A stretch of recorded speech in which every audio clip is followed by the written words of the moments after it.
Have you ever wanted to discover what's missing in your life? Metaphysics is available to all and is part of your life even if you don't know it. Welcome to Metaphysics, a view through the veil with Barb Crowley. Together we'll explore the mysteries behind metaphysics and how to use it to have a deeper understanding and advantage in life. And now here's your host, Barb Crowley.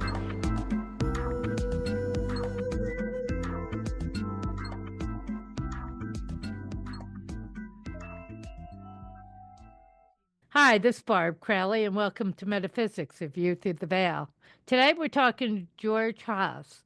George is the founder and premier investigator of the Mars research group known as the Cydonia, is that right, Cydonia Institute? Correct. Okay, and is a member of the Society for Planetary SETI Research. SETI is search for extraterrestrial intelligence. His research encompasses over 30 years of study and analysis of NASA and ESA, European Space Agency, and the photographs of Mars. He has co-authored 2 books, the Cydonia Codex and the Martian Codex, and 6 scientific papers related to formations of Mars, which were published in peer-reviewed science journals. I have 2 questions. One is, I'd love to hear your background and your scientific background. And then I want to go into, is Mars our future? So, let's start with your background first. Well, first of all, thanks for having me on. I'm thrilled to have you on, yeah. Well, thank you. To be clear, I'm not a scientist. I have no scientific background. I'm an artist. I was trained as a painter, a sculptor. Wow. Yeah, so my background is in art. So looking at Mars, I know artwork when I see it. I know structures and, my background in sculpture. So, yeah, I'm not a scientist. I don't pretend to be one. I don't make believe I'm one on television, but my vocation is art. I was the president of the Sculptors Association of New Jersey. I lived in New Jersey for most of my life. I now live in Virginia. As did I, actually. Oh, did you? Yeah. Everybody's from New Jersey. You're a Jersey girl. Yeah, exactly. Always a Jersey girl. I have 3 Jersey girls, my 3 daughters. Uh-huh. And when I lived in New Jersey, I exhibited up in New York, over in the big 80s in Soho and the East Village area. I eventually had a one-man show at the famous O.K. Harris Gallery, owned by Ivan Karp. Not to brag, but Ivan Karp, he discovered Andy Warhol, so that's the whole history there. Yeah. So I was very, very privileged to have a show there. And you're playing with the big boys. Oh, yeah. Well, the great thing about being an artist is, when you're in the grocery store, nobody knows who you are. Yeah. Oh, so you can get by. Yeah. Right, yeah. Nobody knows who the heck you are. Yeah. So. Yeah. So I eventually got interested in Mars back in the 1998 when NASA was going to take new pictures of the face on Mars. It was in the paper a lot. It was on the news. And I was intrigued by the face on Mars. Being a graduate of the bicentennial class of 1976, which that's when Viking took the photographs of the face on Mars. They landed 2 landers on Mars. So being a graduate of the class of 1976, the face on Mars and the whole Viking mission was pretty fresh in my mind. So I've always been very interested in Mars. So, but you did two peer-reviewed, or you were published in peer-reviewed science journals. So you made that leap from art to science pretty well. Well, when I started the Cydonia Institute, I surrounded myself with scientists, geologists, people that knew, NASA photographs and had to look at them, had to download and that kind of thing. So right from the beginning, I surrounded myself with people that knew geology and could, have a discussion about what we were looking at. And over time, meeting other scientists, being an artist, they liked my point of view. So I became part of at least 6 papers. Mm-hmm. So, wow. And they were published in peer review. Now, I belong to the Society for Planetary SETI Research also. And that consists of about 30 to 40 scientists. Most of them are physicists, way above my pay grade, as they say. Dr. Tom Van Franlin, Dr. Mark Corlato, they're all doctors. And I became a member just because of my interest in Mars, and they liked my point of view and that I could add something. A lot of scientists don't have any concept of looking at structure, architecture, or art, because they're all looking at geology. So it's kind of like So you came in with a completely different view. Right. If they're looking at a rock that might look like a building, they're wondering what's that rock made of? Not, oh, that looks like a house. Yeah. They don't even see that because they're convinced there couldn't be a building there or a structure because this is Mars. So they really enjoyed what I was bringing to the group. Which is what? So you started looking at the Mars pictures and seeing what they were not seeing. Right, and bringing a lot of things to their attention, and then we would evaluate them. And the society, all the members, everything's done in confidential. We don't have any public discussion boards that we talk on, so we're able to speak freely and bring things forward and things like that. So it's a very interesting way to do this research. So what did you see on Mars? Well, right from the beginning, most of the people in the Society for Planetary SETI Research, they were mostly interested in looking at the face on Mars and the D&M pyramid, which is right down from the face on Mars. So, and they were basically confined in their research to the Cydonia area where the famous face on Mars was. A lot of them weren't even moving out to other areas. I mean, Mars is a big place. And I was finding structures everywhere, along with a lot of other researchers. And so their whole concept of possible structures in the civilization on Mars moved out from Cydonia to the other areas of the planet. But what did you find? Is Mars our future? Or was there a civilization that... Well, over the past 30 years, I've compiled a vast archive of all kinds of structures that I found on Mars, including all these geometrically designed and highly symmetrical structures. Also pictographic images of animals, birds, like the famous parrot on Mars.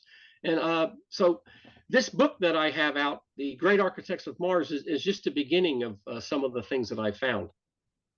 The first thing I do in the book is I give the reader a little history about aerial photography, how it started out with hot air balloons, early airplanes, and they started, with the advent of the camera. They took cameras up in the airplanes with them, and they were taking pictures of the surface. So that's where this whole history of aerial photography, and that's what we're looking at on Mars. These are orbital spacecraft that have cameras, and they're taking pictures of the surface. So just to give the listeners out there an idea, this is an image that we're looking at here. This is a mola map of the Earth showing Xi'an in China. Xi'an in China. And I want to say, anybody who wants to now go and look, this will be on YouTube as well, so you can see it on YouTube. But George is going to tell us about it too. Right. This is a global map of Earth, and we have a little white dot there. That's Xi'an, China. And back in 1947, there was this was during World War II, a World War II pilot in 1947, James Gaussman, he photographed this pyramid. This is a huge pyramid. This was in China, Barb. Wow, yeah. Now, it's not supposed to be in China. Well, that's what everybody said. They said, when this for years, right up until the year in the 2000s, this was considered a hoax. There's no such thing as pyramids in China. So this is the only picture we have. This is a huge white pyramid. It's got a flat top, as you can see at the top there. So this was a big controversy. Everybody said this does not exist. So then with the advent of Google, and that really didn't Google Earth, where they had the aerial photographs of the Earth. You can go all over the Earth and look at the, pictures of property from space. That was in 2003. And much to everyone's surprise, the Google camera captured these Xi'an pyramids in China. as you can see here, beautifully constructed. China denied that they had pyramids in China for years. Why? They still, because they're a communist country and they do what they want to do. If they don't want anybody to know about just these, odd, and these pyramids are all covered with grass, as you can see. They have, actually, some of them, there's some other pictures of these where they show that they actually planted rice and things on top of these and all types of they look inverted. They actually look, rather than coming out of the earth, they look like they're going into the earth. Is that just the way I'm seeing them? Your eye is not adjusted to it yet. You're seeing, right. It's difficult to see 3 dimensions sometimes in black and white pictures. Your eyes will invert it. I'm inverting. Well, maybe if we flip it back, it might help you. So let's just do that sometime. Yeah, now that I can see. Yeah. Now you got it? Is it popping out at you now? Are you still I'm taking your word for it. You're still seeing those holes in the ground. So anyway, the point is, just as we have oddities on Earth that people are unfamiliar with, once we get better pictures, we can confirm this. So this was confirmed. And with the advent of Google Earth, we started finding all kinds of, they called them armchair archaeologists. They were finding geoglyphs and pyramids in China and over in Mesopotamia. They were finding them in South America, Mexican pyramids that people didn't even know about. They were finding them on Google Earth. So this was a great tool for people to use. And what are geoglyphs, before you go on? I have to show my ignorance here. Well, a geoglyph is it's a geometric or pictographic, like a drawing of a bird or a deer on the ground. That is observed from above. Usually these are earthen mounds that are created. A lot of American Indians produce these things.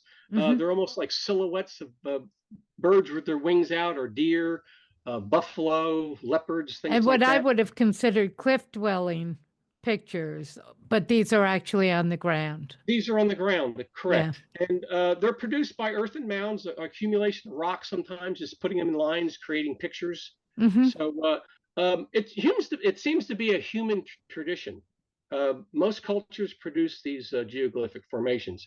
I'm sure your listeners are familiar with the land drawings in Peru of the large monkey and the spider and things like that. The land drawings in Peru. Come on. We're ignorant. Well,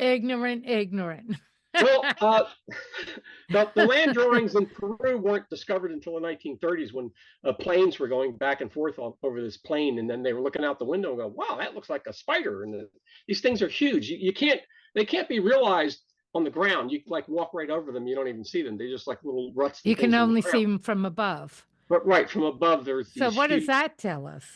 Well, they're communicating. Either archaeologists say they're trying to communicate with the gods, or maybe a space-faring culture that's flying over and can look down and say, "Oh, look at this! This is our landing area." The old Eric von Daniken said that the Peruvian land drawings were part of some of the lines, and there's flat areas that look like landing strips, like you'd see in an airport. I mean, when you look at these aerial views, these strips go on for miles that look like you could land a plane there. Right. The other oddity, besides all of the land drawings, the spiders and the monkeys and all the birds, hummingbirds, condors, and things like that, these are all just outlines, pretty detailed. But the other amazing thing is they have just these lines, a straight line that goes on for miles and miles, Barb, and they're straight as an arrow. They go over hills, down in valleys, and up. So when you look at up from above, they just go on forever. Right. And it's like, how did these ancient cultures produce these straight lines on the undulating surface? It's just bizarre. Well, not only that, how could they do the pictures of the birds? How could, on the ground, you be able to do that? So that it's seen perfectly from above. Yeah, that's one of the mysteries up there. Some say, without any evidence, they probably had some type of hot air balloon that they used, but there's no evidence that they had anything like that. Right. All we have are these drawings on the ground. And there's 50 or 60 of them all over the place. Wow. This brings us to looking at things from above on Mars. This area here, this little dot, you see the dot? The audience out there doesn't have the image here. We're looking at a mola map, which shows height and depth. This blue area, this is the low area. This would probably be where the ocean is. If there was an ocean, this is all shoreline. So we're This looking at Mars. Mars here, or? Yes, this is Mars. Okay. This is the mola map, like the maps that we have of Earth that we flatten out with all the continents. Mm-hmm. This is a flattened out map of Mars. Okay. And the blue purple area here, this is low. This is a huge crater that's probably was filled with water at one time. Mm-hmm. This is all shoreline. The famous Cydonia area is right over here where I'm pointing. Right. That is right next to the shore. This is the Elysium area. That's where the famous Carl Sagan pyramids are. It's right next to the shoreline. If we move on to the next slide, this is the original Mariner 9 photographs that were taken of Mars. Mariner 9, I think it took less than 100 pictures going around Mars and taking Mm-hmm. these images. And the Mariner 9 was very high contrast images. And as you can see here, this is a three-sided pyramidal formation right here. And that caught the attention of a few scientists. Most notably, before Carl Sagan brought this to the world's attention, a scientist by the name of Mark Gibson, the famous Gibson paper, he had a science paper published before Carl Sagan titled Pyramidal Structures on Mars. Mm-hmm. So a lot of scientists were looking at this early data. This was in 1972. I think the paper was done the same year in 72. Carl Sagan didn't get involved until the late 70s, and he used these same images in his TV show, The Cosmos, which Mm-hmm. was started in 1980. He also had his famous book, Cosmos, and the pyramids featured in those books. This is the pyramidal structures on Mars by this is the famous Gibson paper in Icarus, Mm-hmm. and that was published in 1974. So this is just showing the readers and the listeners out there that research in Mars and finding pyramids on the surface, these were found by real scientists, not just your average citizens. So in the early days, this was given credence. This again is the early Mariner 9 photograph on the left. Mm-hmm. And then we're seeing a new picture from 2007 of the same pyramid. This is a higher resolution. So you can still see the three-sided pyramid. Now, Barb, unfortunately, Carl Sagan died in 1976. Mm-hmm. He never got to see any high-resolution pictures of these formations. He talked about the pyramids on Mars during the rest of his career, but he didn't have any pictures to compare it to. So I'm sure he would have been really excited to see this picture if he was still alive. Mm-hmm. So this is from 2007. This is a Mars Reconnaissance Orbiter CTX image. And in the Mariner 9, you can even see the little black dot here. That's the little crater that we have over here. Oh, yeah. God, the pictures are so much better. Yeah. So this is this second slide here. This is another three-sided pyramid right next to Carl Sagan's original pyramid. This is another three-sided pyramid. What I've done here is just did a graphic drawing showing you the three sides. Right. Now, on Mars, we find a lot of three-sided pyramids, not only in the Elysium area, but mostly all over the planet. That seems to be the standard on Mars, is three-sided pyramids. On Earth, like we have the Gaza pyramids in Egypt, they're four-sided pyramids. That's over right, in Mesoamerica, four-sided pyramids, step pyramids, all four-sided. American Indians produced four-sided pyramids. Very rarely do we find a three-sided pyramid here on Earth. But on Mars, the interesting thing about a three-sided pyramid is that it's actually four-sided if you count the bottom. So it's a tetrahedral. Tetrahedrals are very geometric. Scientists love to talk about tetrahedral geometry and everything. So you have all this tetrahedral geometry on Mars, which you would think. Why is it different, do you think? What's your guess? Well, the whole idea of tetrahedral pyramids is it has to all do with power. Richard Hoagland, I don't know if you're familiar with Richard Hoagland. No. He was the one that was very instrumental in getting the information out about the face on Mars. Well, they discovered in the layout of the other structures in Cydonia, where the face on Mars is, the D&M pyramid, things like that, that there was this 19.5 alignment, this number that keep coming up.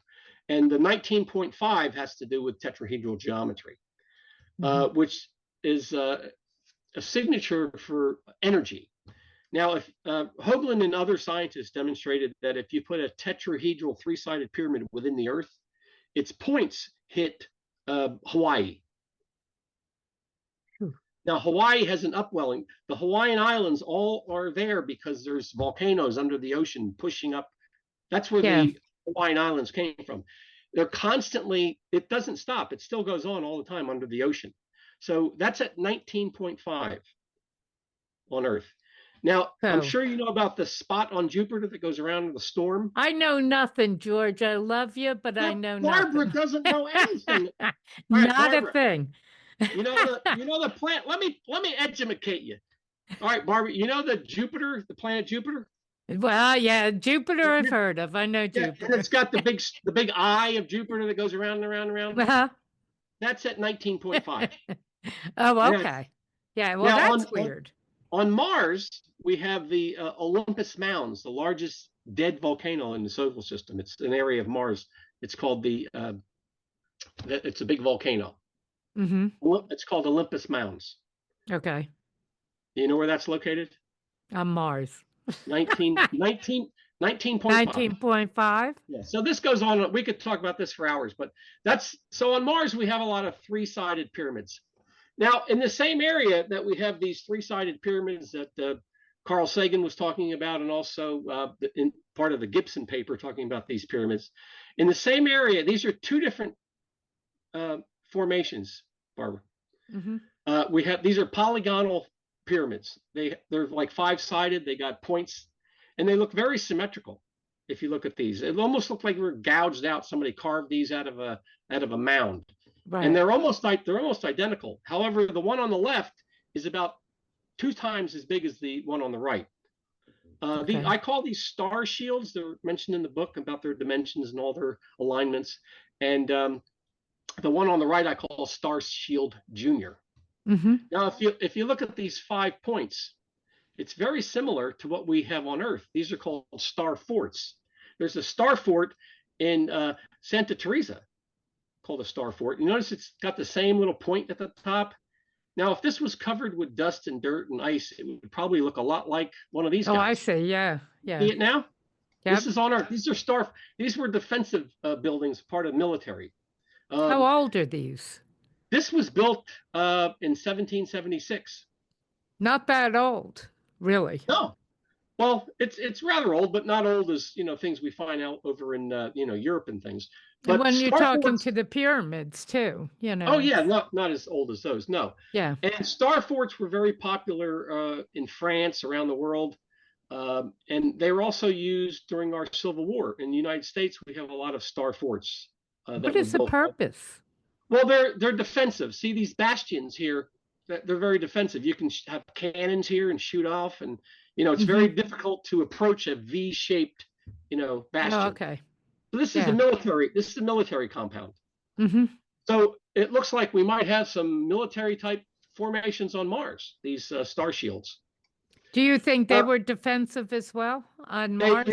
Yes, they may. Well, Mars, if you the listeners out there get the book, and we go through the whole thing of the whole destruction of Mars, and how there was battles on Mars, and so yeah, there was a lot of. We're hopefully going to get into those on the show, right? Yeah. Okay. Yep. Oh, I'm sorry. Let me go back. I want to ask about the pyramids again. Ignorant. The pyramids here, they keep saying are burial. They're burial mounds, basically, or royalty burial mounds. Am I wrong on that? And if so, what are they on Mars? Well, the Gaza pyramid, the main pyramid there's a lot of speculation. I mentioned that in the book about, things that we have on Earth that we still can't explain, but people when I present things on Mars, they want to know how it got there, who built it. We don't even know really who built the pyramids. Mm-hmm. But some groups think the pyramids were built as huge generators. The whole design with the shafts and the queen and all this was all, and all of the mechanics have been ripped out a long time ago. That's why it's like a skeleton of what it used to be. Mm-hmm. And it was probably a large, power generator. That's what a lot of people believe. And with the guts taken out. So, Exactly. yeah. Right. And whatever type of, metals they were made of, they could have been gold, and everything was just taken out of there and melted down and used. That's what people do when they defeat a culture. They come in, they take everything and they melt it down and, make coins out of it or use it for whatever they want to use, the steel, the metal, Right. the silver, whatever these things are made of. But that's all gone. And there's studies that have been done. There's kind of like holes on the walls that look like they could have been securing, machinery or brackets and all kinds of things like that. But so we really don't know. And for us, for me to say what these things are on Mars, I mean, we're not even there. We're just seeing these aerial photographs, but they look intriguing. And now, right here is where we were with the, I'm pointing on the map here for the audience who can't see, where Elysium was. So we're going to move over just a little southwest. Now, Barb, most of these little city areas that I call these settlements that I'm finding on Mars with all these structures, they all appear to be either 30 to 40 degrees north or 30 to 40 degrees south of the equator of Mars. And this is like the equator here. And you have the same thing on Earth. All of the settlements on Earth are normally 30 to 40 degrees above and below the surface. You don't have anything up in the tops and, out in the middle of nowhere. Do you have an explanation for that? Well, that's because the equator is probably better weather. And of course, over in the Sagan pyramids, they were next to the shoreline. This next settlement that we're looking at is Penthes. And that is right next to the shore. As you can see, it's right on the shore. Okay, so you're saying shore, but isn't there no water on Mars? No, this is when there probably was water. Okay, so this is where we're projecting that there was water. Archaeologists say they call this the Paleo Ocean on Mars, when Mars was a green planet and had water and everything. So we're finding these settlements appear to be right where they should have been. You build a settlement or a civilization next to water, because you can do commerce and all kinds of things. There's fish, there's water, everything you need. We need water. We do they? I've always wondered, everybody says, oh, you have to have water in the universe to be alive, but really, do they? Now, Barb, this is another star fort. This is another 5-sided little star fort. And I call this a star burst. Yeah. And I compare this, I do this throughout the book. I take these structures, these geometric and highly symmetrical formations that I find on Mars, and I compare them with what we're finding here on Earth. This is another star fort. This was Fort Henry. This was in Tennessee. Now, if you look at these in comparison, I mean, they're almost identical. It's pretty scary. That's what's amazing. I thought you would actually use the Mars picture and then figured out what it looked like from there. And then to realize that it's actually in Tennessee. Yeah. Did you see this nice flat area here? Yeah. Yeah. You got the same thing here, the same flat area. It's pretty amazing. It's almost what they call these doppelgangers. It's like, how do you have the same thing? But the one on the left is on Mars, and the one on the right, that's Fort Henry from 1861. And that was located in Tennessee. So you believe whoever lived on Mars also lived on Earth? Well, myself and other researchers believe we are the descendants of Mars. We are the Martians. Did we get dumber? Well, dumber may be an intentional thing that governmental groups want us to be dumb because they don't want us to know any of this. But that's a whole other show. Yeah, but the thing is the government groups look pretty dumb themselves. Well, yeah, so, that's a good point. So moving on, in the same area, this is just a little below that. This is a pentagonal pyramid, another 5-sided pyramid. You see the highly symmetrical geometry of this? It's the 5-sided, just like our Pentagon in DC. Oh, yeah. Yeah. And when was the Pentagon built? The one in the United States? Yeah. I can't remember the date of the built when that was built, but it was built not that long ago. That's what I'm thinking. It's got to be, within the last 100 years anyway. In the 1900s, right? Yeah, I think it was built in the 40s. I'd have to look that up. But yeah, we're not looking at comparing the age of these things. It's just the design and the architecture that you don't find pentagonal five-sided pyramids in nature. Right, right. This is the same area. This is just a little further down from that. NASA takes these photographs of Mars. They're long strips that go on for miles. And all of these formations I'm showing you here in Nepenthes Mesa is in the same strip. This is all in the same area. This is below the pentagonal formation and the starburst. Right. Now, if you look at these, all of these structures are just aligned here in this pattern. You see that? Each of these formations appear to be they're on a platform. There's a little platform that have all these structures. So what I've done here is just give you an outline. No, I've I outlined see. all the structures. You see how geometric they are? Yeah, yeah. You go back. I mean, you can see that these things do not belong. These are these are very deliberate made. Very deliberate. Yes. Yeah. Very good. Yes. And so this whole area, I discuss one area. I call them tracks. There's 4 tracks. So they're all discussed in the book in detail. But here's one of the most interesting pieces. I'll go back. That's right here. This little, I call this the crowned kite. And this is just a close-up of it. I mean, that does not belong in a natural environment. This is highly symmetrical.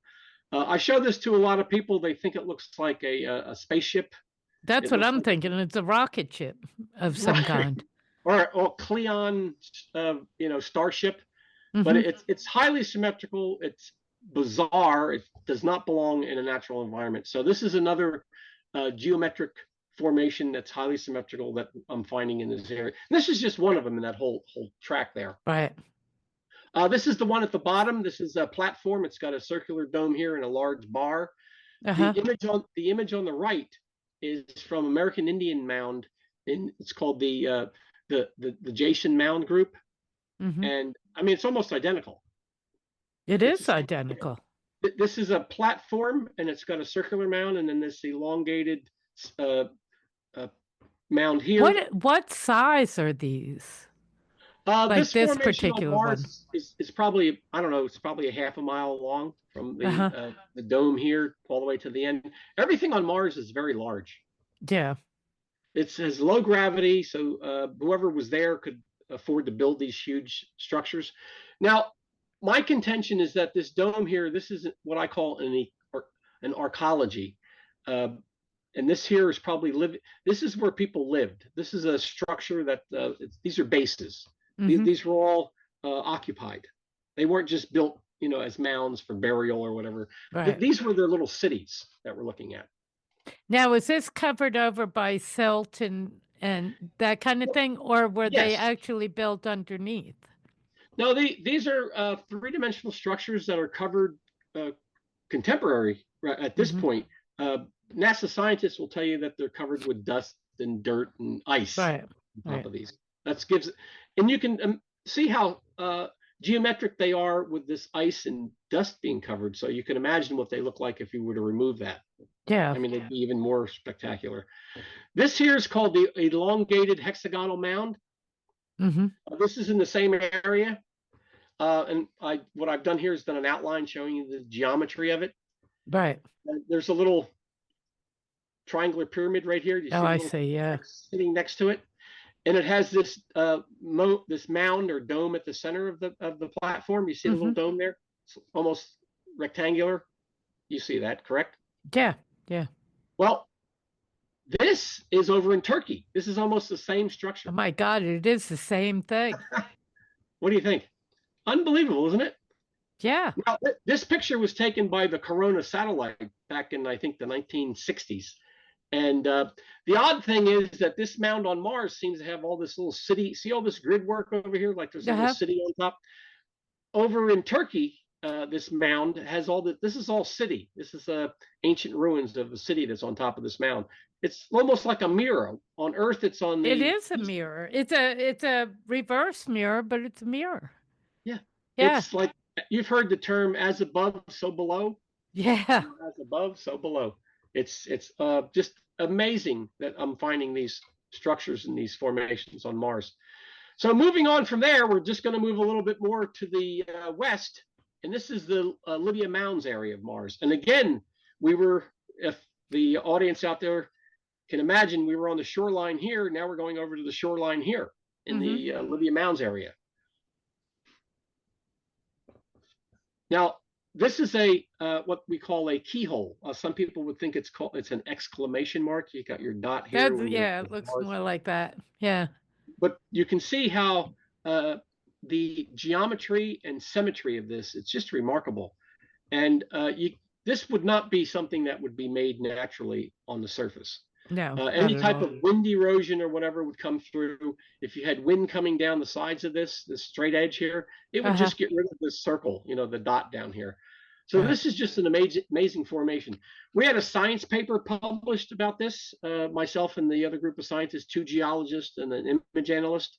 And this is just some of the diagrams we used in our paper showing the symmetrical geometry of this. It's just amazing that this is on the surface of Mars.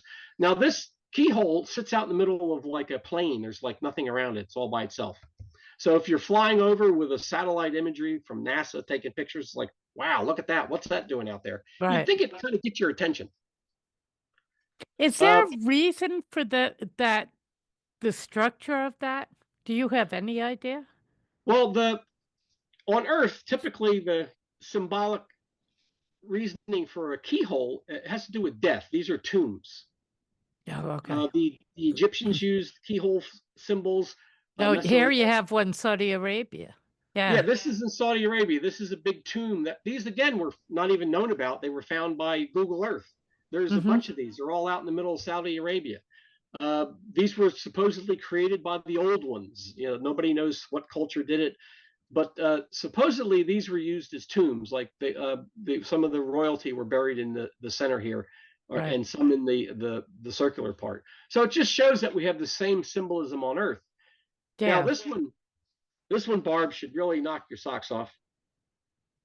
This is the keyhole formation on Mars compared to the Kufan tomb in Japan. It is exact. Pretty amazing, isn't it? Yeah, it's exact. Yep. And again, this was used, this is a burial tomb for the elite Japanese rulers back in the day. This just shows this, the keyhole was published in the Journal of Space Exploration back in 2016. Now we're moving on to Atlantis Chaos. Before we move on, though, there is no way to know when this was done in Mars. Is there any way to know when it was done on Earth? Well, the Kufan tombs, I think they're like 1,000 years old. That's a dating on those. But they've got to be much older on Mars, right? We really won't be able to date any of these structures until we go there. Yeah. And of course, our government does not want to go there. Well, hopefully, they know, right? Maybe the new administration with Elon Musk, maybe we'll get to Mars, but we'll see what happens. Is that why he wants to get there so badly? Oh yeah, he thinks that's our legacy, that we need to go to Mars, just to save the human race. That if anything would be happening to Earth, we'd at least have colonies. He wants to build all kinds of things on Mars. So yeah, he's obsessed. So he wants to go back to our past to make it our future, as we do to the Earth what we did to ourselves on Mars. Basically. You're starting to catch on, Barb. Who said you weren't smart? Come on, you're pretty good. Yeah. I mean, my God, did we not learn anything? We don't learn. I mean, you think they'd learn with the fires in California last time they had everything burned down and they still didn't fix it. So, we don't learn. Wow. So now we're moving all the way over here where the little dot is, but it's still within the same area of the equator. And Atlantis Chaos, it looks like it's pretty far into the terrain, far from the ocean. But as readers will see in the book, this whole civilization is built next to a large lake. It's a huge lake that's right next to this. I don't have pictures of it here, but I was going to say, okay. So this is actually this whole Atlantis Chaos area that we're going to be looking at. It's all within a stone's throw of a huge lake area, which now dried out. Right. Now, you see the grid work here? Yeah. This is on Mars. This looks like city grid work. These are all ruins. See, you can see the roofs, the inside of the structures, all the abandoned broken walls. We have a domed feature here. Here's a temple feature with like a step pyramid going up. Right over here, we have a large. You know what I don't see on all of these is any roadways, let's say, going through. Well, They you all don't look need, like structures on structures on structures, right. Well, like rooms. right, that's exactly what it looks like. And if you're a flying terrestrial culture, you don't need cars, you don't need roads because you're flying everywhere. Oh, so you're flying in and out of these Yeah, rooms, as so we'll call the Jetsons didn't have cars; they're flying everywhere. them. So you don't need roads. So anyway, this is a close up of it. Again, I'm doing a comparison. This is Atlantis chaos. You can see the compartmentalized cubic rooms and Right. buildings. All the roofs have been blown off. Whatever happened here. Again, we're going back to Saudi Arabia. This is a little settlement of conjoined homes. The same idea. All the houses are right on top of each other.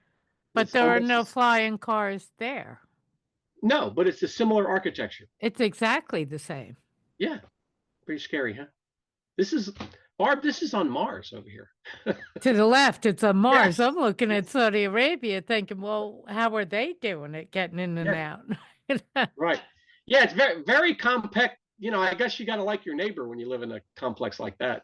But Especially when you're walking through their houses. That was very traditional back then to have these very condensed areas of homes. Here I'm comparing the pointed, triangular roofs here. You see the triangular roofs? This is a picture of some of the homes, the structures in Machu Picchu, right, in Peru, that the roofs have been lost. They were probably straw or whatever they had made the roofs out of. But again, here on Mars, almost the same type of architecture. This is a close-up of the central area of this compartmentalized city. This shows this step temple. Here's a domed pyramid like we have the dome at the Capitol building in DC. Doesn't it look like the DC building? Oh, yeah. Yeah. Yep. And this here, this here is like an old barn. It's got a chimney. There's a back end here, but very structural. It's amazing that these three structures are still vibrant when everything else appears to be just, flattened. Right. They survived, basically. Right. This is the same area of the Martian Atlantis. This is Atlantis 2. This area is right down below what we're looking at, the grid city there. Here we have 1, 2, 3, 4, 5 structures. This is a triangular formation. This here is an arrow-shaped formation. This is another triangular. These are all just the foundations of the footprints of what, because these things have been destroyed. Right. This is just showing the outline of what we're looking at. See that? Yep. Now, this structure here has all these repeated rectangular structures. American Indians out in the Midwest, we find when archaeologists dig these little areas where they had these settlements, we find that there'll be rectangular buildings, one on top of another in this same type of pattern, which shows that one was built on top of another, just like this. Pretty interesting. So this is, again, part of the Atlantis chaos area. This is a second area right below that. This one has 5 structures. And we had a image analyst come in and he measured all these. And the same length here is the same length here, the same length. This is all repeated measurements. Everything here is repeated. Okay, is this like the suburbs of that city where? Right, but the interesting thing is that the sides and the measurements, the lengths are all similar. And you'd have that if you're building a community. This is another group. There's a formation here. There's another triangle here.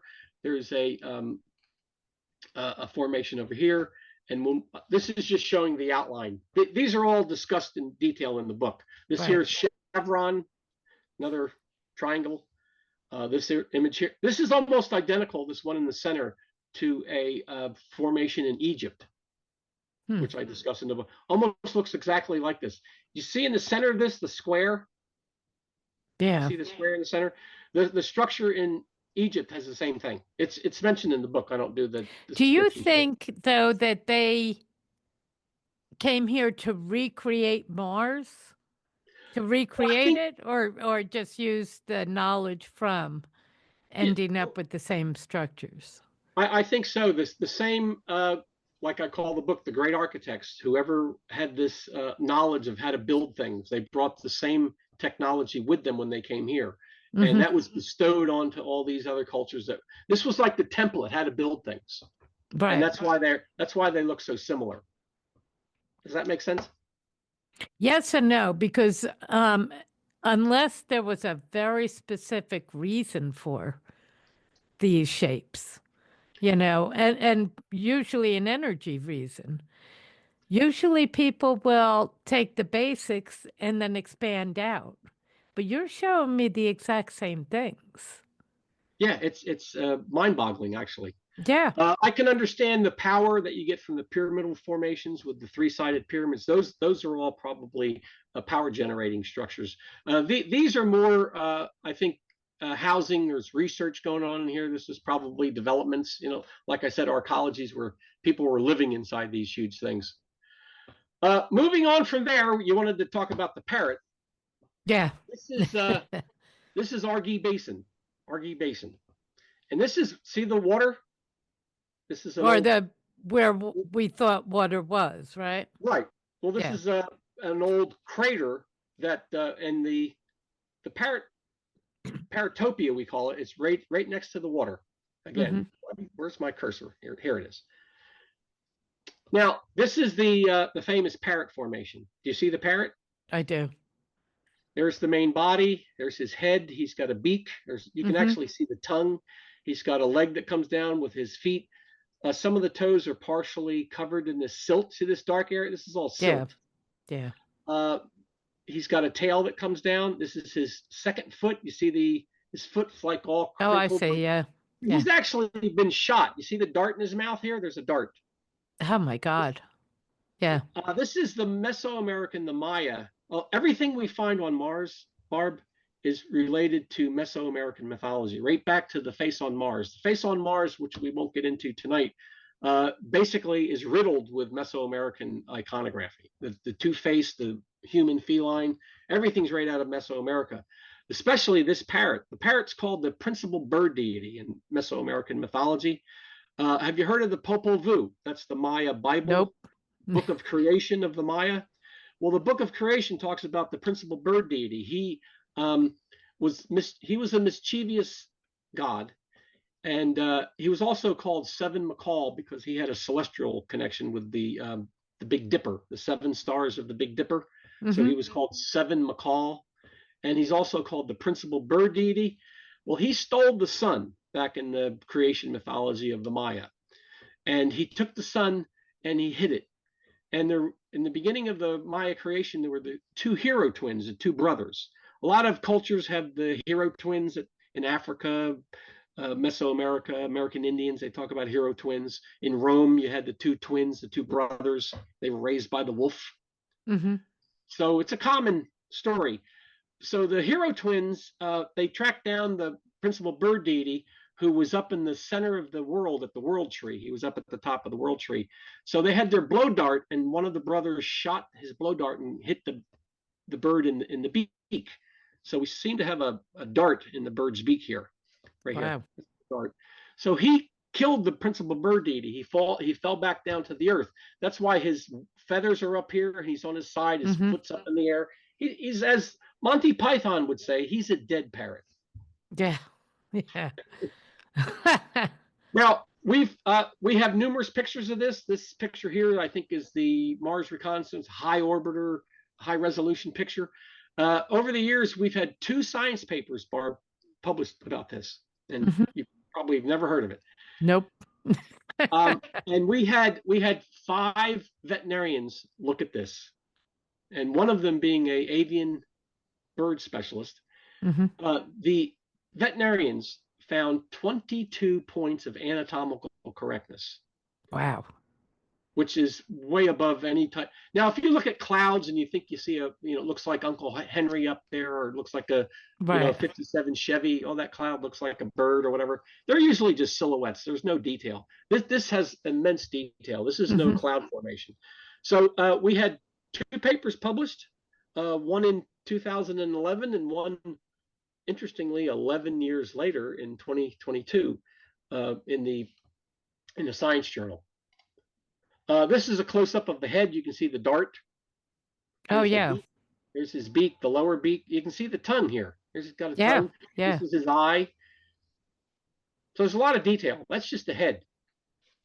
Now, in this part of in the book, I talk about this also. We talk about pareidolia. You know about pareidolia? Nope.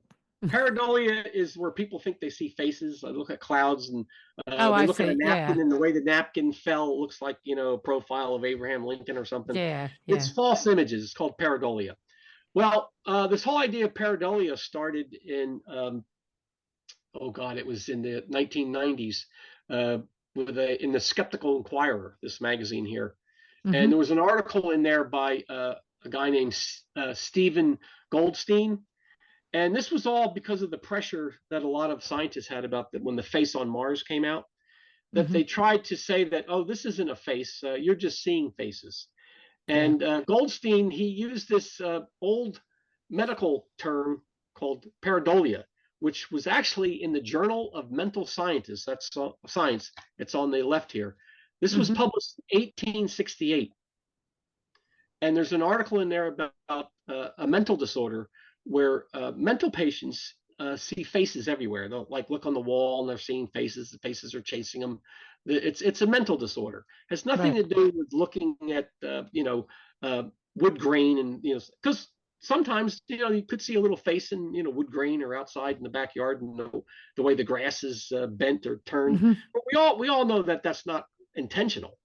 Yeah. Right. So that's what pareidolia is all about. So we mentioned that in the book just to clear that up. Getting back to the parrot, because the parrot's a pictograph, and people say, oh, you're seeing birds everywhere, so we have to talk about pareidolia. This is before we go on, the bird on Mars, how big is that? Oop, I went the wrong way. Oh my God, where's my thingamajig? Oh, I'll get back. Hold on. Yeah, here we are. Yeah. We could edit all that out, the mistakes. People are good with it. Yeah. Well, the parrot is from the beak of the nose here. I don't know why my arrows might.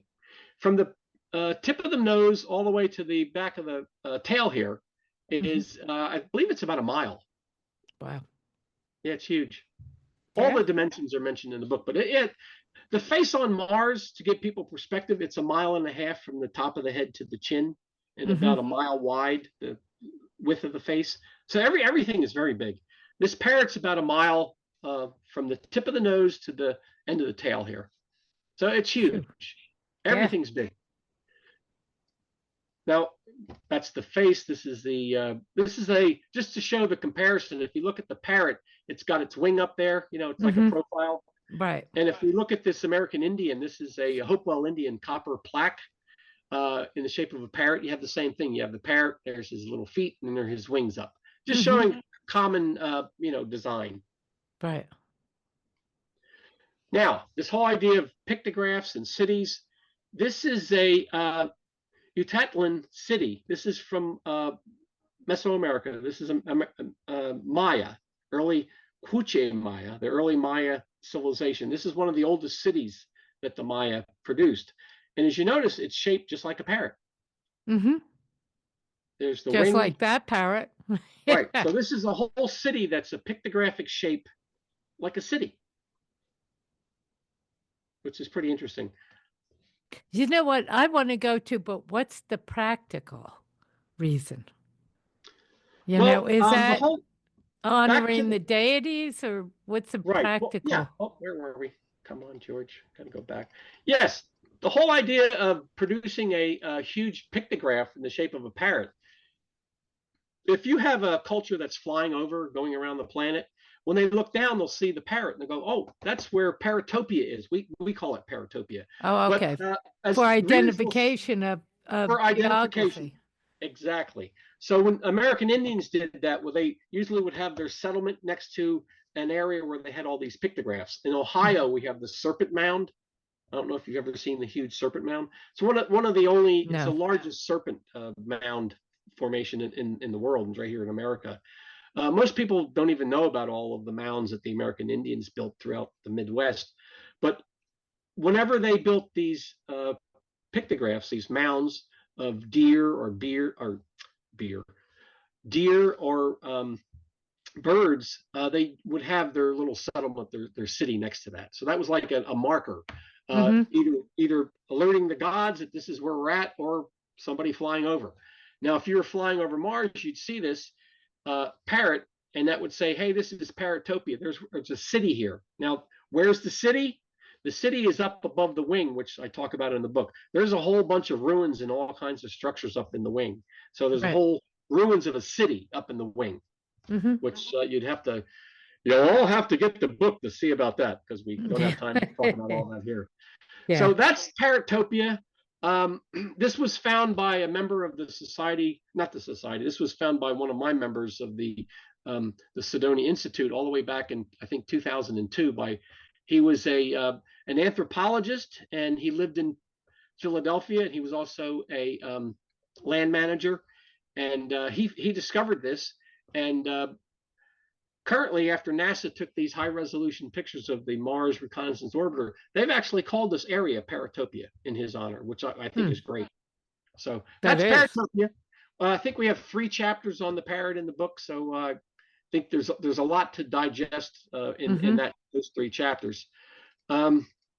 Moving on, I used to I lived in New Jersey. I know you said you were a Jersey girl. We spoke earlier. Yeah. When I lived in New Jersey, I often went over to Pennsylvania at the University of Pennsylvania, and I learned about Maya hieroglyphics and I went to Maya workshops and things like that on weekends. And one of the Maya weekends that I was over there, I learned about Simon Martin's book called The Chronicles of the Maya Kings and Queens. And in his book, he talked about a Maya Star War. You know about Star Wars, with Luke Skywalker and all that stuff? Oh, yeah, that. Yeah. Well, the archaeologists talk about a Maya Star War. Now, this isn't, me making this stuff up. This is what archaeologists talk about. And the word Star War comes right out of the Maya hieroglyphic. This hieroglyphic on the left means Star War. It's a Star War glyph. That means a battle with the stars, someone somewhere. Now, the glyph on the right is interpreted as 6 Earth place. That's what that says. There's the number 6 here. There's a bar. This is 5, and a dot means 6. 5, 6. This is a Earth symbol. This here, and this is a holy sign. So it's 6 Earth place. Now, 6 Earth place is the planet Mars, and this is what the Maya talk about.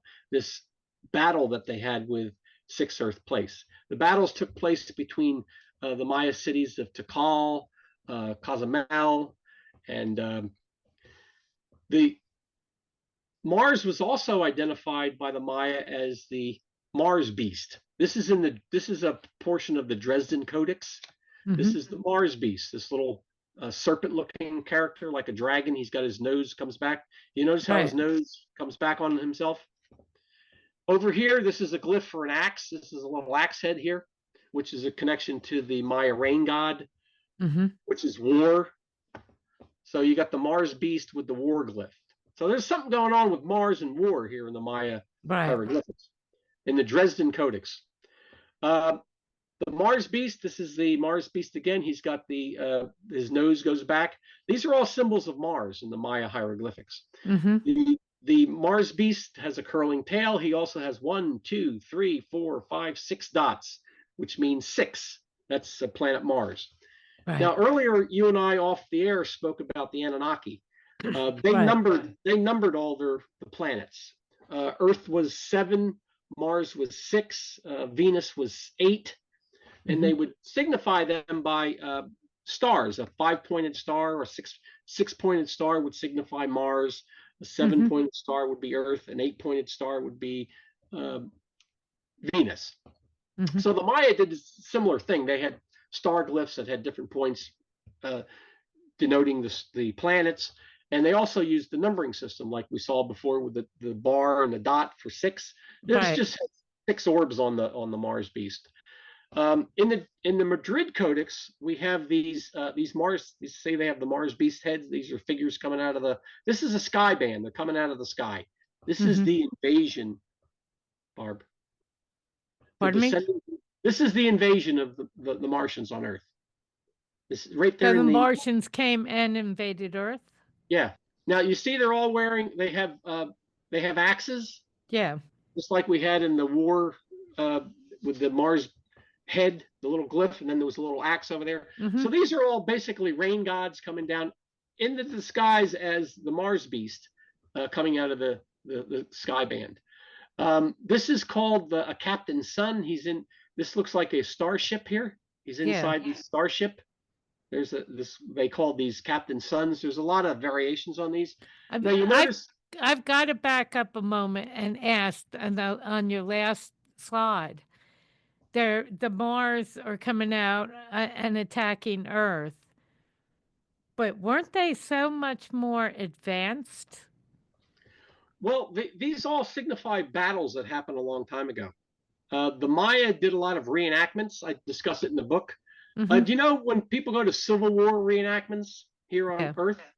Yeah. Over in Europe, they do reenactments. The French do reenactments. It's a fun thing. They dress up like you know the events, but the events aren't happening now. They're doing events that happened in the past. I know, but they use the weapons from, or similar time period. Yeah, they're very interested in trying to create as realistic of a reenactment. But aren't the Martians, if they could create the civilization and the buildings that we looked at, aren't they more advanced than having a club with a axe on it?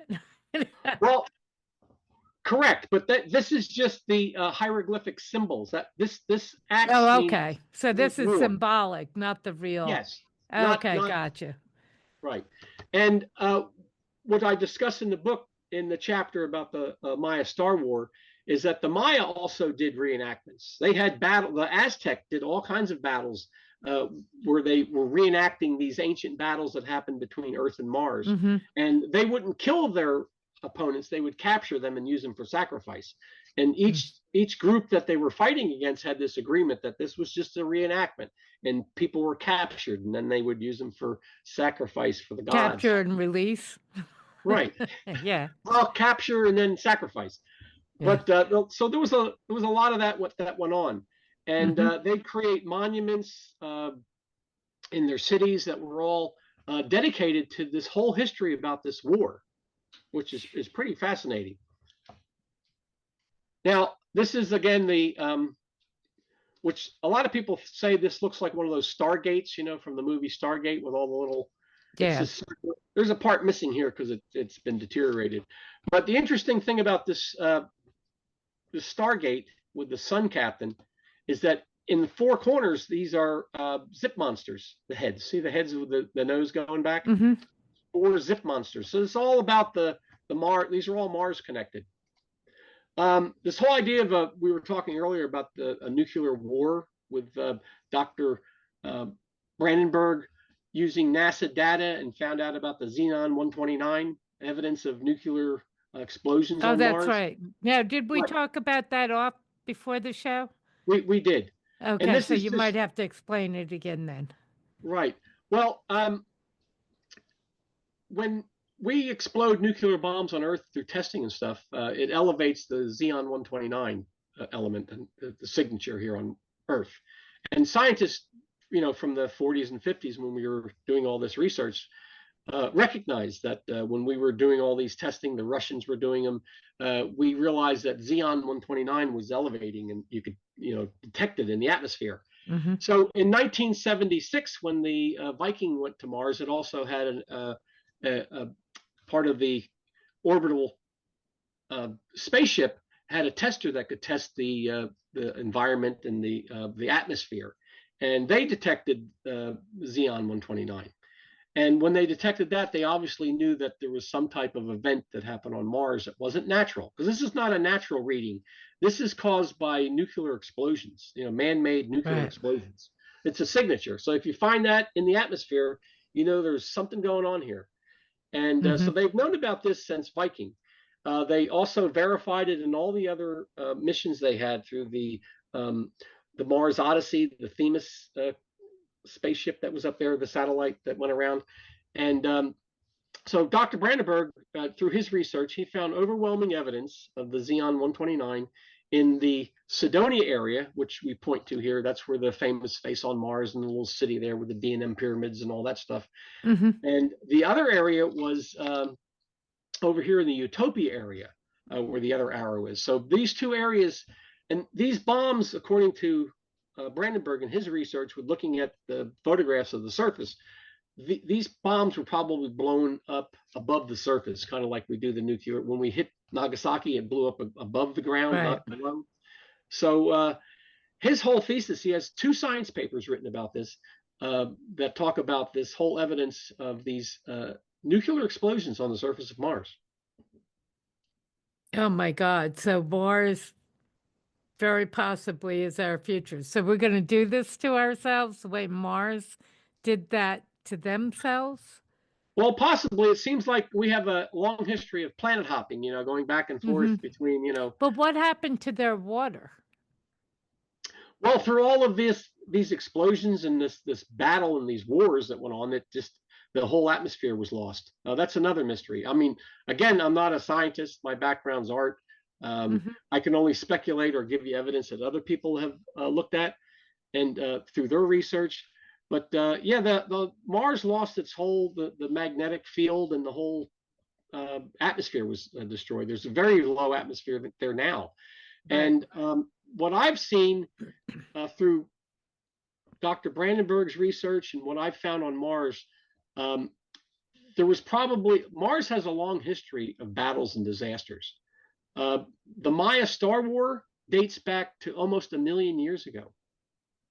That's when this is my archaeologists saying this. I mean, this is in the text that's recorded on their buildings and in their monuments, that this conflict happened about 1 million years ago. And Brandenburg places these nuclear events probably about 1 million years ago. So it's interesting how the 2 dates coordinate. And the structures we're seeing on Mars now, I believe, were probably built after the destruction, because the structures that we're finding now were built after this original battle. Right. So whatever happened to Mars that destroyed it, the culture left, they possibly came to Earth, and then they went back to Mars and built what we're seeing now. And that was kind of like America. When we left England and we came to the New World, and after being here for a while, we said, hey, England, you're not going to tell us what to do. We want to have our own life, Spanky. And so that started the Revolutionary War. And I think once we returned to Mars, built civilizations over there, Mars had another conflict where they were saying, we're going to be our own country, our own planet, but you're not going to control us back on Earth. So there was another battle, and that's what we're seeing. The little rover that drives around, taking pictures of the surface. I don't know if you've seen any of those. I have, but there's all kinds of odd things sitting around. Looks like broken machinery and broken all kinds of technological things all over the place. So there's a lot of evidence that things have been blown up and scattered across the And you like think battlefield. Those on Earth blew them up at that point? Basically, their own relatives on Earth blew them up. Right, either a conflict from Earth culture with the Mars culture, or some extraterrestrial culture that came in. I think we talked earlier about Dr. Brandenburg. He brought up the Fermi paradox. Fermi was Enrico Fermi. He was a scientist. I think back in the 50s, he was talking to one of his fellow scientists. This is a famous story. And he said that, we now know that there's possible planets in our solar system because there's so many, galaxies, that there's got to be life out there somewhere. And we're sending out radio signals. We're trying to contact someone, phone home or whatever, and they have nothing. And he said, "Where is everybody? We have no contact. There's nothing out there. How can that be?" Are we isolated? Do they not want to talk to us because we're blowing up Mars and possibly ourselves? Well, that could be part of it, or that other planets, when they respond, they get destroyed. That there may be some evil empire, like Darth Vader out there, that anytime somebody alerts them that they're in existence, they come out and destroy them. And that may have happened to Mars. Mars may have gone out into space, the culture that was there, and they ran into the wrong people, then came back and destroyed them. And I'm sure your listeners out there, or people listening, know of Stephen Hawking, the famous scientist. He warned about us sending signals. He didn't want anything to do with us having any communication with any kind of cultures out in space, because he warned that they could be alerted to our existence and come out and destroy us. If they have the technology of destruction like that, how did they not know we're here? That's a very good point. They probably know we're here. And why did they leave us alone unless we make a peep? Barb, that is a very good question. I don't have an answer for you. I'm just telling you what some of these scientists are warning, but that is a good point, that we make enough noise, we've sent out signals, they must know we're here. Yeah. And they're advanced enough to come and destroy. Right. Or maybe they've made a deal with the Earth governments. I don't know. There was a general, Israeli general, that retired not too long ago, and he said all governments are reporting to a extraterrestrial commission, basically, that there is a bigger government out there, and that all of governments on Earth are reporting to that government. And of course, everything went quiet after that. You know how it is. Well, that may be true. I mean, that may be why we're still alive. Maybe we're paying them with something. We don't know.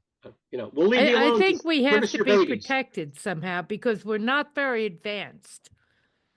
No, really. You wouldn't think so. I mean, just looking at some of the architecture that we're finding on Mars, it's just unbelievable that these things could be made. But you think they blew themselves up again to the point where they lost their atmosphere and water? Oh, yeah. How advanced could they be and do that? Well, people do crazy things. That's why they're afraid of us, because we're just crazy, which goes back to we were talking about the Anunnaki who came here according to the Sumerian mythology and built us from used us, the available man that they found here, according to the Sumerian text. When the Anunnaki came to Earth, they saw the available man, which was probably Cro-Magnon or Neanderthal. And through genetic engineering, they produced us. They produced 4 different races that worked for them. And that's how you have all these different races on Earth. And over time, according to this story with the Anunnaki, their big mistake was using the very aggressive Neanderthal and Cro-Magnon type available animal that they found, or humanoid type animal that they used to create as workers, that we just got out of hand. We're just too wild for them. I mean, look at all the disaster and wars that we are involved in. So, but we're not different from Mars. Right. I mean, honestly, it looks like Mars is our past and our future. Yep. And of course, Elon Musk wants to get there and build a settlement.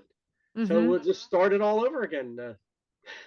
So Elon Musk is figuring that we're going to blow ourselves up and the rich people are going to make it to the next level. Right. The rich people that don't know how to do anything. Yeah, exactly. Exactly. Because they're not going to take many workers with them. Well, not only that, but money's no good on Mars. And that's all they got is money. That would be a great T-shirt. Money's no good on Mars. Yeah. But it's just there's like something missing out of this picture because we're so ripe to be taken over because we're so ignorant. And we are not far past Neanderthal, honestly. And anybody else who can come here. Yeah, because we can't go there. So if they can come here, they're already more advanced. Right. Why are they not doing it? I mean, as crazy as we are, we're like gnats, on something bigger. Well, We're just not advanced enough to do them harm, really. Right.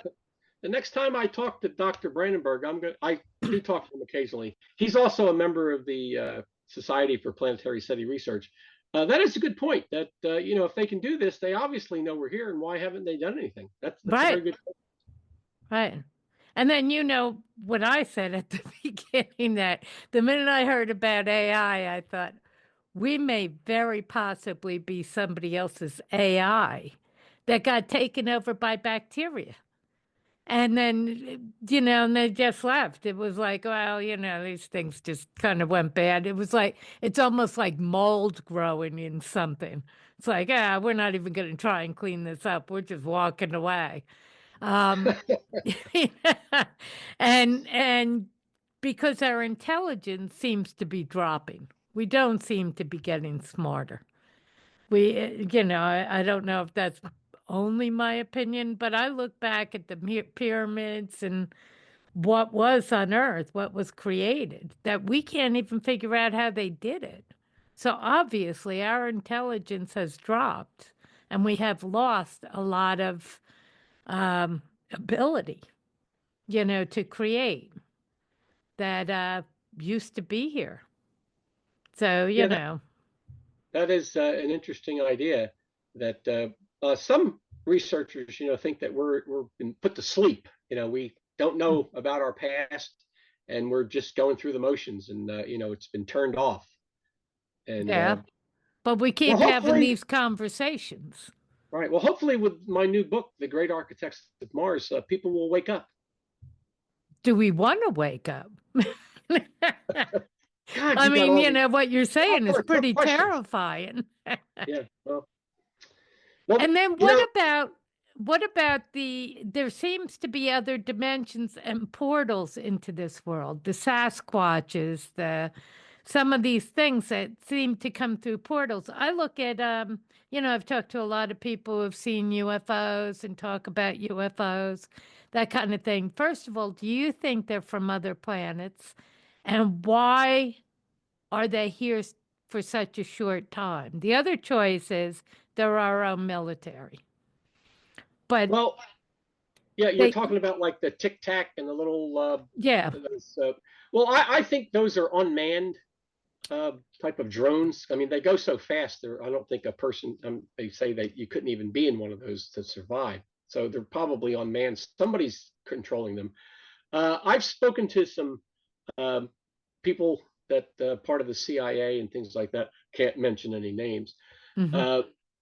They're convinced, from what they've been told, that even these drones that were flying around a couple months ago in Jersey, that was last month. Yeah, this is all our technology, and they like the public to think they're UFOs, or they're the Chinese are infiltrating mm-hmm. and flying these, because it's a lot easier for the public to think that than to know that we have these capabilities, and they like to keep it under. But the capabilities, one of the capabilities is we beat gravity. And why would we not use that technology?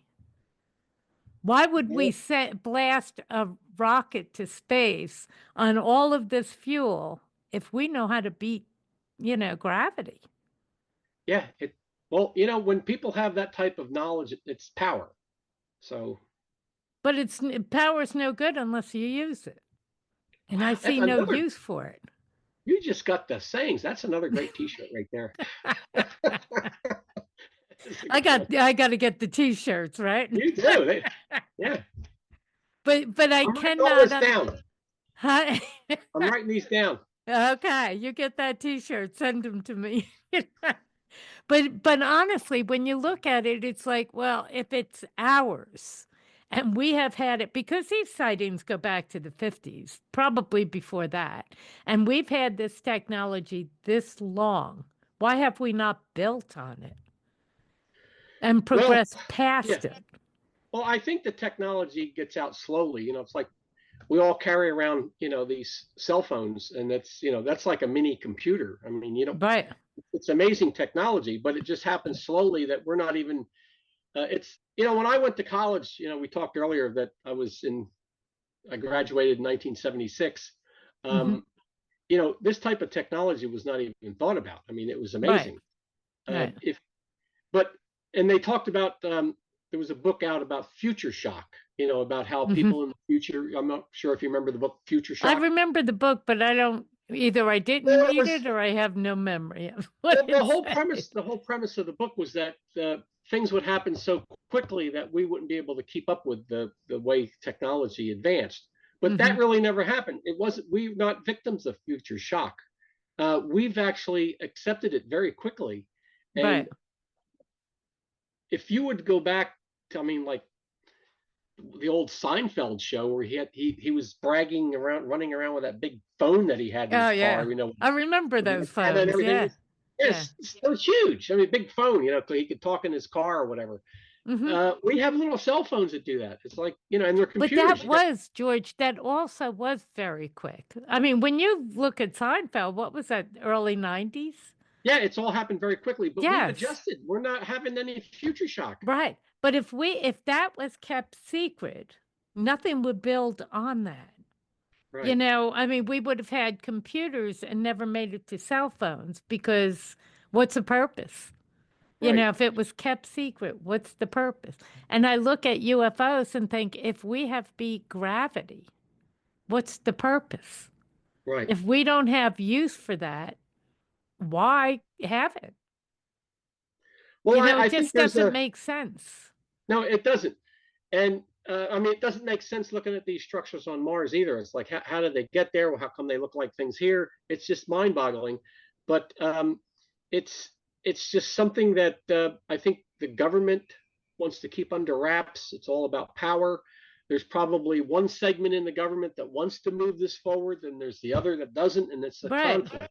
So, but when you think about China and Russia and the U.S. and all of them having this knowledge, one of them's going to break it out and use it. I mean, when we first watched Russia invade Ukraine, what I saw was rusty 1940 tanks going down a road, and it didn't even make it. They broke down before they got anywhere. You're talking about the Russians? The Russians, yeah. Oh, yeah. It was, invading Ukraine. I think.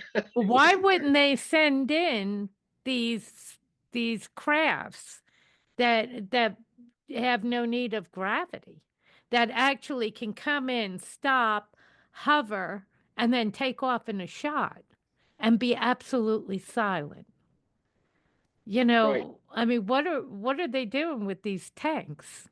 And even the tanks didn't make any sense either, because at least we've gotten further than that. Well, but you're right. It's like they invaded and they used all of their old surplus. They didn't use. I mean, right. Do they have anything new? I mean, even the whole Ukraine war. I mean, United States military's watching because they're saying, well, what can the Russians do? It's like almost like a test. Right. And it's like, this is all you got? Exactly. And on our side, this is all we got. Right. In the 70 years since, this is what we're pulling out of the garage. I mean, really? But Right. Truthfully, if we've got crafts, if they are military, and we have beaten gravity, and we've been able to create this, but we have made no use of it in 70 years, and we call it power. There's no power if there's no use. There's no power. Now, if it is from outside of our universe, they don't tend to stay long. So why is that? Are they unable to be in this density, or, I mean, why can't they stay longer than they do? Because they never are here for any length of time. Right. It's like they're just making quick little visits and they're out of here. I Right. don't know. Or Yeah, I they're don't know what they're doing. unable to be in this atmosphere for any length of time. Right. Yeah. Could be. This is what I spend There's a my lot of life gravity. thinking about. Right. Well, there's a lot of gravity here, and Right. other worlds may not have as much. So, But then they're not that advanced to beat the atmosphere on Earth. And that alone might be protection. Barb, you ask all the hard questions. Well, yeah. Well, you're showing me this stuff, and all I see is we blew ourselves up and we might do it again. But then Well, I see these other things that it doesn't make sense, I don't know. I'm glad it's got you thinking. It definitely has me thinking, and I'm so happy you've been on the show. Where can everybody get your book? Well, the book's called The Great Architects of Mars. I'm George Haas, and the book can be purchased on Amazon. And it's out right now, right? It's out right now. It actually was released January 7th, the long-awaited book. Mm-hmm. And it's available at its publisher is Baron Company, so you can order it through them. Or of course, everybody buys things through Amazon. Right. If the audience is really interested in delving into this, I would recommend the reader book, the Kindle, mm-hmm. because the Kindle you can enlarge these images. You can go into detail. Oh, I see. Yeah. Looking at and they are supplied with all these high resolution images for the Kindle. So like if you're looking at the parrot, you can zoom in on the mouth, look at the tongue, you can see all that. You really can't do that with the book because they're just, the black and white. The one, pictures. The printed version, yeah. But, not to diminish the book is great. But if you really want to delve into this, the Kindle is great. I actually got mine a couple days ago, and I was just blown away by how, much I can zoom in. I'm sure people that had Kindles that have pictures, a lot of times you blow them up, they're just pixelated and it looks awful. But these are high resolution pictures that are involved in this. So it's a great asset to look at this. And I don't make a lot of money on these books. The publisher is making more money than I am. My hope is to get out here and get the word out. Get the information out. Right. Yeah. And I'm glad I got on your show. It's a whole different audience. And you've been great. You ask a lot of questions. You got me scratching my head now. And I'm going to have to answer some of these for the So next if show. somebody wants to get hold of you, though, and they have ideas and they have things they want to bring to you or become part of your group, how do they get hold of you directly? Or do you want them to? Well, sure. I'm open to discussing Mars with anybody. You can contact me on Facebook. I have a Facebook page. The Great Architects of Mars, I have a separate page for that. There's pages for all of my other books. I have two other books, the Cydonia Codex and the Martian Codex. They were put out by North Atlantic Books. This new book is with Baron Company. They can contact me at the Cydonia Institute, which is our website. Okay. There's emails available on there, and also there's our P.O. box. You can send us a letter. We get a lot of people sending me stuff and say, look at this, and they'll download pictures and send me. So we're open to all kinds of conversation. That sounds great. As for membership, we have a very limited membership of the Cydonia Institute. It's mostly my colleagues and I that have been doing this research. We rarely take any new members on, but we are looking for another geologist. We have Bill Saunders now. He's a geomorphologist. He's great doing work with us here in this research. Unfortunately, a couple of years ago, we lost our geologist, Michael Dale, and he is prominently featured in this current book because he did a lot of research with me talking about the formations and stuff from a geological standpoint. But if there's any geologists out there that are interested in, coming on board, we're open to interviews. Okay, that sounds great. And to go to your Facebook or your email? Sure. The email's right on the Cydonia Institute website. It's a long email. It's the Cydonia Institute @hotmail.com. Okay, thank you. Do you want to spell it, though? No, I don't. Because people are first going to put in S instead of C. Okay. Well, it's all one word. It's the THE Cydonia, that's Cydonia Institute, INSTITEU. Thank you. Yeah. That's perfect. And at hotmail.com. Yeah. It's very long. It was a big mistake to have such a long email address. We were talking about that earlier. Right, right. But If you I had may to, not have had a choice. You know, there are a well, lot I of, did, I didn't think about it, and it is a yeah. long word to spell out when you're trying to do an email. But on the website, if you just type in the Cydonia Institute, you can go there, and you can just copy and paste the email address to make it a lot easier. Good. That's good. Thanks so much for being on the show. It's been absolutely fascinating. Fascinating and a little scary. No, Yeah. I Great. appreciate you having me on, Barb, and I'd love to come on sometime in the future, and maybe we can talk about the face on Mars. I'd love to do it. And some of the other things we were talking about, the Anastasia, all of it, to talk some more about that. That'd be fabulous. All right, Barb. So, thanks so much. Bye-bye.